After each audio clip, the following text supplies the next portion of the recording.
Welcome to one of the most jaw-dropping courtroom moments you'll ever see. A young defendant, Bryce Thomas, stands before the judge facing not one but multiple felony charges, including theft of police weapons, indecency with a minor, and firearm possession. What follows is a masterclass in courtroom tension, emotional stakes, and a judge's balancing act between justice and rehabilitation. How did a teenager spiral into this mess so fast? And will this court show mercy or make an example out of him? Stick around, because this hearing takes turns you won't believe. All right, sir, you're Bryce Thomas. And Mr. Thomas was previously in court, entered pleas of guilty in cause number 24, DCCR 0389 to the third-degree felony offense of prohibited weapon. Cause number 24, DCCR 0390, also a third-degree felony of possession of a prohibited weapon. Cause number 24, DCCR 0391, pled guilty to the state jail felony offense of theft of a firearm. Cause number 24, DCCR 0392, pled guilty to the lesser offense of indecency with a child by exposure, also a third-degree felony. There was no plea agreement. I have received and reviewed the pre-sentence report. Has everyone had an opportunity to review that report? State has. In addition, there is also the largest packet I've ever received of jail incident reports in a case. Did everyone have an opportunity to review those? Yes, I took an evening and 35 pages. I reviewed them one evening. State reviewed all 35 pages of the In addition, the state has filed a state sentencing memorandum. Mr. Burbank, did you receive that and were you able to review it? Okay. Anything else, any objections or corrections or additions to the report? No. Here, the defense attorney opens by portraying Bryce as a young kid who made reckless decisions. But listen closely. This isn't just about youth and bad choices. We're talking about stolen law enforcement weapons, a felony that Texas courts take extremely seriously. The defense tries to soften the image, suggesting remorse and emphasizing that the stolen firearms were returned. But judges weigh actions over apologies, and a long record of jail incidents could easily outweigh any claims of rehabilitation. What do you think? Is youth an excuse or just a pattern waiting to repeat? No, sir. All right, Mr. Burbank, you may proceed. Your Honor, this is a very young kid that in a very short period of time jumped or stepped off the cliff and got himself in a lot of trouble. I will represent to the court when I was encased by his family. One of my issues was the recovery of the weapons because they were law enforcement weapons. I will represent to the court that almost immediately, mysteriously, weapons ended up in my office in the front hallway and were returned to the sheriff's department. And I'd like the court to take notice that those weapons are off the street and back into the department. Could you speak up a little bit, please? Oh, back into the department. We go open because I do not have a recommendation. You can place him on probation for a period of 10 years and see what he does. These are third-degree felonies that you can do. At the very end, state jail does, I believe, the theft of the firearm. You could put him in a state jail for a period of time and put him on probation for the other one. I would ask that if you are going to send him to the penitentiary, that maybe in reference to the sexual offense, that you do place him on probation so that you can have some accountability for him once he got out for a period of time. That would give the court maybe whether or not he's learned his lesson. Now, as you peruse through the 35 pages of incident reports, and I'm not trying to be funny, because I've talked at length with Mr. Thomas about those, and he'd like to address the court on those. It is what it is, and that's not behavior of whether or not he would be able to follow the court's orders if he can't follow what's going on in jail for a period of time in reference to probation.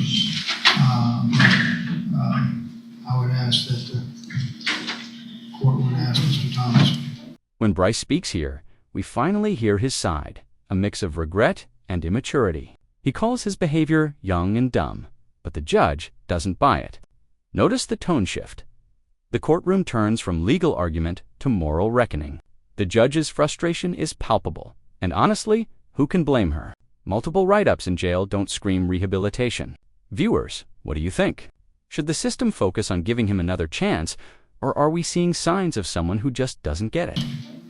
Yeah, go ahead. You have something to say? You don't have to say. I could just say I was just young, dumb, just being in jail at a young age and not really knowing that.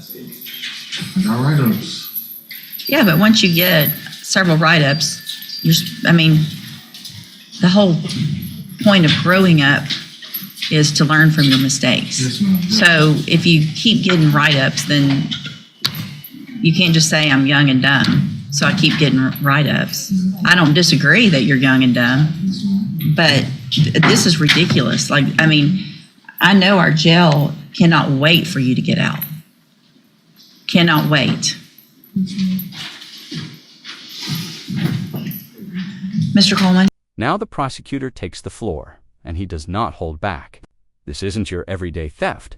Bryce and another teen broke into police patrol vehicles and stole multiple firearms, even converting one into a fully automatic weapon. Let that sink in. The prosecutor calls it beyond the pale, urging the court to make an example of him. This moment is pivotal.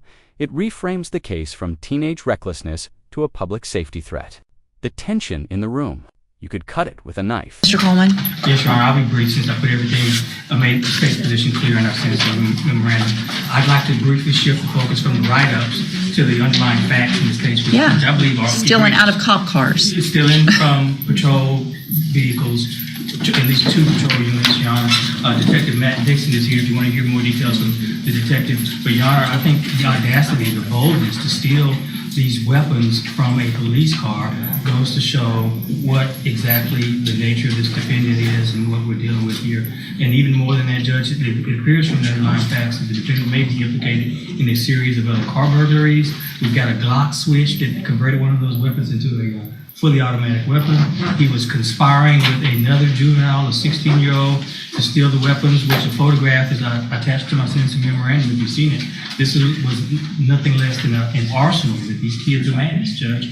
I shudder to think what could have become of these weapons if they would end up in the hands of other criminals, if they could have been used against law enforcement, Your Honor. Long gone are the days where there's a low caliber Saturday night special that these kids use, in some type of a crime. They are loaded for bear with fully automatic weapons. I'd ask the court to make an example out of this defendant. He benefits from not having a criminal history to speak of, but Your Honor, this is beyond the pale. I'd ask you to send him, do 2 things, a split sentence in this case. Sentence him to prison for what he's done, and then following that, a consecutive probation period so that we can continue to monitor him and supervise him after he's released from prison. Thank you, Your Honor.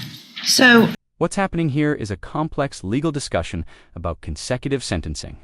The prosecutor is pushing for prison time, followed by probation, essentially keeping Bryce under supervision for years, even after release. The legality of stacking probation after incarceration. And this back and forth shows how sentencing isn't as simple as picking a number. It's strategy, law, and precedent all intertwined. For context, consecutive probation ensures long-term monitoring a safety net if rehabilitation fails. So I wanted to make sure, Mr. Coleman, I've done this type of sentencing that you're asking for on some different cases. I think the probation period, if I sentence him to probation today, I don't know that I can make that consecutive.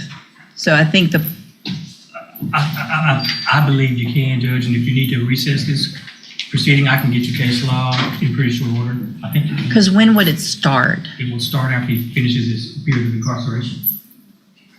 Okay. So whatever I give him, if I do prison, and then I say it's consecutive with a probation, and does it matter if it's a straight or a... Okay. I don't believe so either, Judge. But again, I'm happy to get you some case. No, I appreciate the idea. Again, we've done it sometimes. Here's where the judge's tone changes from legal to personal, and it's one of the most powerful moments in the hearing. She's not just angry, she's disappointed. The rhetorical question, "What are y'all doing with all these guns?" hits hard. It's the sound of a judge confronting a generation caught up in street violence. She strips away the courtroom formalities and speaks as a human being, pleading for accountability. You can feel the frustration, the exhaustion, the heartbreak behind every word. What are y'all doing? What are you doing with all these? In Texas, a judge can Not shooting stagger people.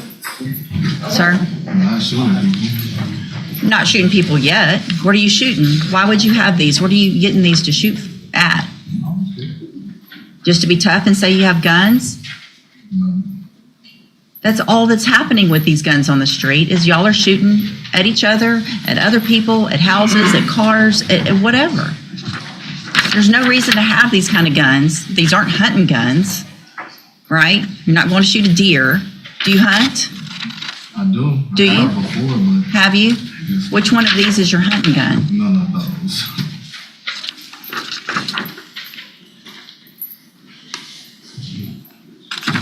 You thought you were pretty bad breaking into a cop's car, didn't you? That is some nerve. I mean, seriously, you're the second person I've had in 11 years that has had the nerve to do that. When the judge says, "You're the second person in 11 years to do that," it underscores how rare and bold this crime really is. Breaking into a police vehicle isn't just theft. It's symbolic defiance of authority. It's saying, "I don't care who you are." That kind of arrogance hits hard in a courtroom. The judge's disbelief mirrors what many of us feel watching. How could someone this young take such a dangerous gamble with their future? Here's what I'm going to do, because I agree with Mr. Coleman. I would like, at least in the indecency case, to get treatment and probation on that case so that we know you're not going to go make that type of bad decision again. But I'm not giving you probation on everything. You want to change your life and do better and not be young and dumb, you're going to have some time to figure that out. So in cause number 24, DCCR 0389, I'm going to find that you entered your plea of guilty freely and voluntarily, find sufficient evidence to find you guilty, and at this time find you guilty of possession of a prohibited weapon. Mr. Coleman actually asked me to sentence you to 5 years. I don't think that's enough. I'm going to sentence you in that case to 7 years in the institutional division of the Texas Department of Corrections. You'll receive credit on that sentence for any time you've been in custody. And part of the reason I made it lengthier is because you have been in custody so long, and a 5-year sentence really isn't going to amount to much. Cause number 24, DCCR 0390, also find sufficient evidence to find you guilty, and at this time find you guilty of possession of a prohibited weapon. Sentence you to a term of 7 years in the institutional division of the Texas Department of Corrections. You will also receive credit on that sentence for any time that you've been in custody that the law gives you the right to receive. In cause number 24, DCCR 0391, find sufficient evidence to find you guilty, and at this time find you guilty of the state jail felony offense of theft of a firearm. Sentence you to a term of 2 years in the state jail prison. You will receive credit on that sentence for any time that you've been in custody that the law gives you the right to receive. Then in cause number 24, DCCR 0392, find sufficient evidence to find you guilty. However, in that case, I'm going to defer all proceedings, place you on probation. No, that's the third. I'm going to find you guilty of that offense, sentence you to a term of 10 years in the institutional division, but I'm going to suspend that and place you on probation for 10 years. Can I address the court on that? Mm-hmm. With the deferred, though, with the registration, it would, if he did comply after he got out, that he may have a chance instead of a conviction. He's already got 3 convictions. Well, I A fourth. understand that, but a sexual kind of. May I respond, Judge? That is a reduced plea to a reduced charge. I agree. I want to add. Can I give a straight on indecency though? Hold on. Okay. I think it has to be deferred. Hold on.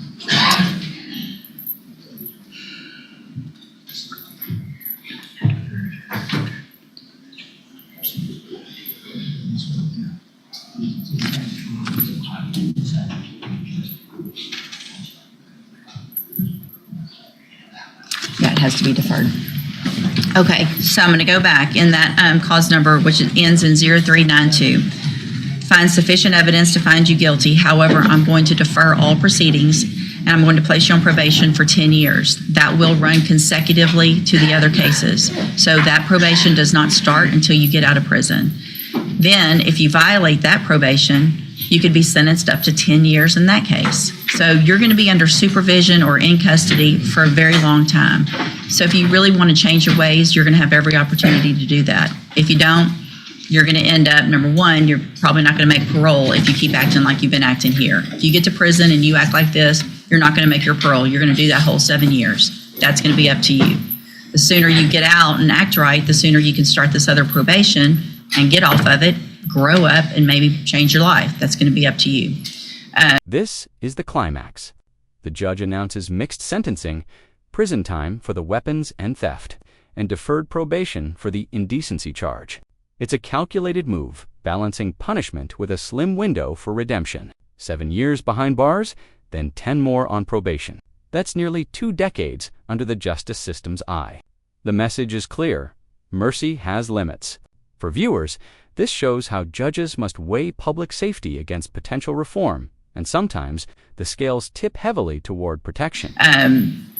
On that deferred, I am going to order a $500 fine, that you follow all of the conditions of probation. That's going to include sex offender treatment, going to whatever classes are necessary, staying clean, not getting in any trouble, all of those kinds of things. Do you understand? Mr. Coleman? Your Honor, is there a deadly weapon finding option with these weapons? I don't think so. Do you think so? Okay. Okay. Unless you can, I don't think that's, We didn't allege it. well, and they're not, possession of a prohibited in the 3G, so I don't think we can. Okay. Yeah. I'm sorry. All right, so all of these are actually wrong because y'all marked off plea bargain and there wasn't a plea bargain. So I'm going to hand you the trial court certification in all of your cases. This shows that these were not a plea agreement. It was a plea agreement, Judge, because there's a, no. Oh, because of- No, there was an unauthorized use that we agreed would be dismissed. And also the lesser offense in that. So there was consideration taken. So this was an agreement, at least for those reductions. Okay. So you have waived your right to appeal. In these cases, I'm going to hand you those certifications. I'm also handing you a written admonishment regarding your ineligibility to possess a firearm or ammunition. Because of the judgments entered against you, you're ineligible under Texas law to possess a firearm or ammunition. Possession of a firearm or ammunition could lead to charges against you. Firearm is a legal term, and you should read that written admonishment I provide you to see what devices qualify as a firearm.